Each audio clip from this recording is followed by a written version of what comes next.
As the days passed, T.K.S. was often filled with doubts. Once he asked Bhagavan, "What is that one thing, Bhagavan, knowing which all doubts are resolved?" And Bhagavan replied, "Know the doubter.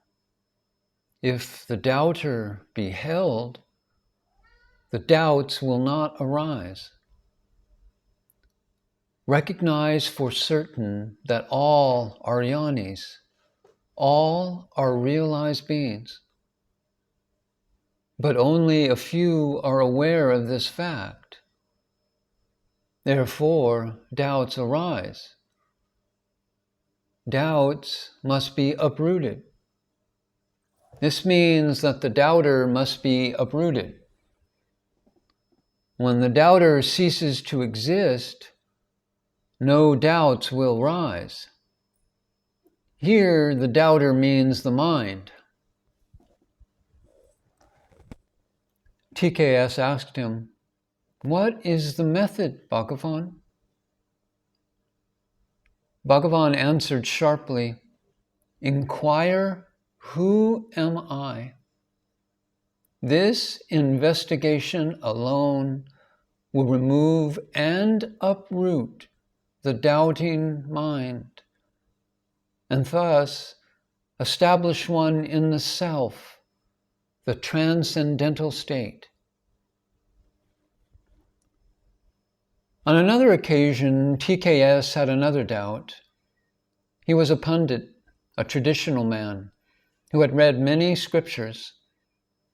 Thus, the 6 chakras, the psychic centers, Kundalini, and so on, fascinated him.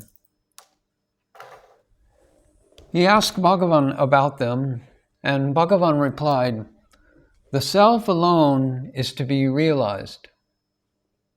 Kundalini Shakti, visions of God, occult powers, and their spellbinding displays are all in the self. Those who speak of these and indulge in these have not realized the self. Self is in the heart and is the heart itself. All other forms of manifestations are in the brain. The brain itself gets its power from the heart. Remaining in the heart is realizing the self. Instead of doing that, to be attracted by brain-oriented forms or disciplines and methods is a sheer waste of time.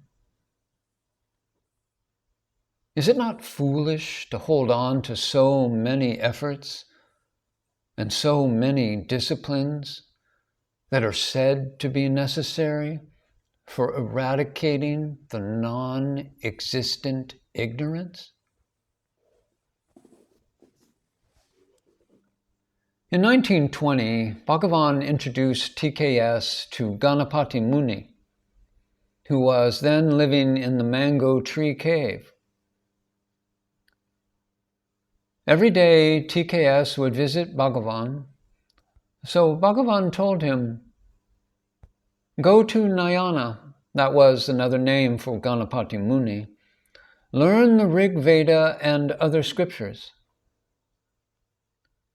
When T.K.S. met Nayana, Ganapati Muni, he was spellbound by his brilliance, his aura, and his tremendous achievements in traditional knowledge. He submitted himself as a student and started learning the scriptures. Every day, both Nayana and he would go to Bhagavan, and Bhagavan would give them guidance. But T.K.S. at that tender age was overwhelmed by the magnitude of Nayana's erudition. One day he expressed this, but Nayana corrected him, saying, "Sundaresa, without Sri Bhagavan's grace, the intricacies of the scriptures are beyond one's power of understanding. One word from Bhagavan makes everything clear. T.K.S. then understood what tremendous respect Nayana had for Bhagavan. We saw 3 events in the chapter on Ganapati Muni: the extraordinary experience of the rising of his kundalini, the remarkable manner in which Ashram was completed, and Bhagavan declaring to Nayana that the sun, moon, and stars were going round his waist. T.K.S. had the golden opportunity of being present on all 3 of these occasions. He affirmed to me that they were the rarest gifts showered on him for being close to Nayana. Ganapati Muni had about 200 or so scholarly devotees. To all of them he said, "From now on, I am not your guru. Bhagavan Sri Ramana Maharshi is." Sometime after Bhagavan had come down from the hill to the present ashram, these scholars, well placed in the world, felt that the future Ramana Ashram was looking bright. They felt that if Nayana ultimately became the manager of Ramana Ashram, it would augur well for the ashram's future. But there was another group who wanted Bhagavan's brother, Nirajananda Swami, to become the manager. He was known as Chinnaswami. One day, Nayana and his devotees went to the hall, and Nayana's devotees appealed to Bhagavan, saying, "Bhagavan, we all feel that Nayana should become the manager." Bhagavan, after a long silence, instead of replying to the devotees, turned to Nayana and said, "Nayana, why do you get involved in such things? Let him take over and suffer." In Tamil, he used the words "avane katindu asatam," meaning, "let him hug this and cry." Nayana, prostrated before Bhagavan, got up and declared, "Bhagavan, from now on, Chinnaswami will be the manager." And when he took leave, the other devotees also came out. Nayana told T.K.S., "From today, all of us must give unconditional support to Chinnaswami to manage the ashram." T.K.S. took this very seriously. By that time, Nayana had already started a huge society with over 10,000 members to work for the independence of India. They intended to chant mantras all over India. T.K.S. was the general secretary, and Nayana was its president. But when Nayana said, "You will extend full support to Chinnaswami," T.K.S. started working in the ashram office. A deeply spiritual man and a scholar in the Vedas, T.K.S. was also a pundit. He knew 3 languages, Sanskrit, Tamil, and English. He was therefore entrusted with the ashram correspondence. He took that opportunity to be in close contact with Bhagavan. He would take every spiritual seeker's letter that came to Bhagavan and ask for his suggestions. Bhagavan would explain what was required, and he would write it, come back again, and show it to Bhagavan for his approval before sending the reply.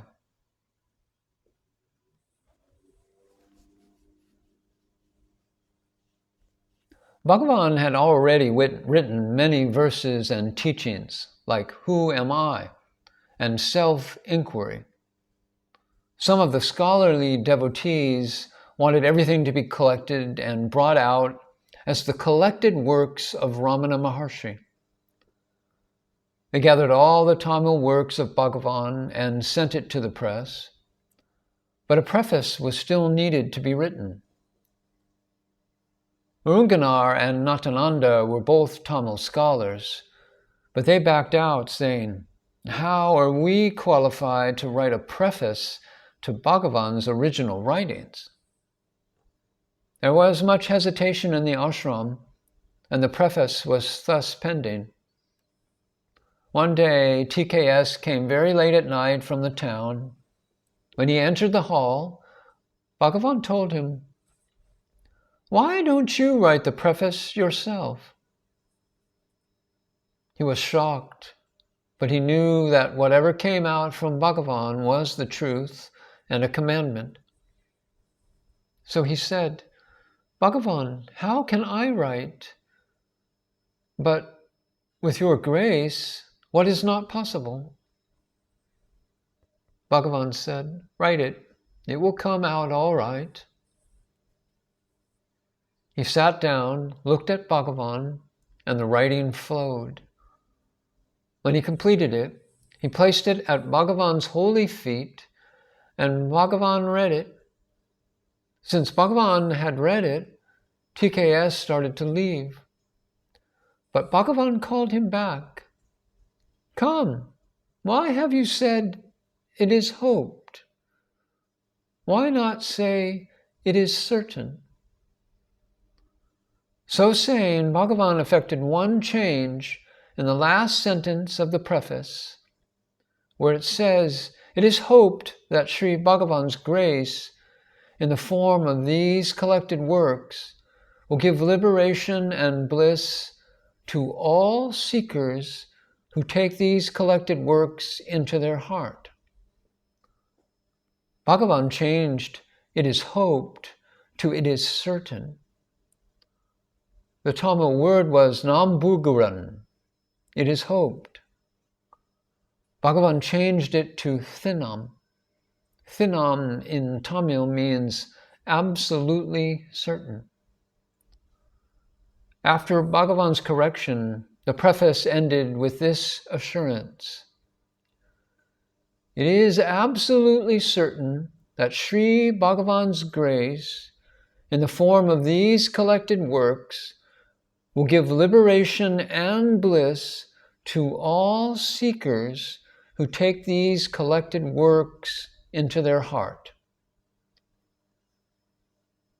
To this day, there are many who are being guided by this book, and many whose life breath is the collected works of Bhagavan, either in the original Tamil or in translations. My friend, philosopher, and guide, Arthur Osborne, used to swear by the collected works of Ramana Maharshi.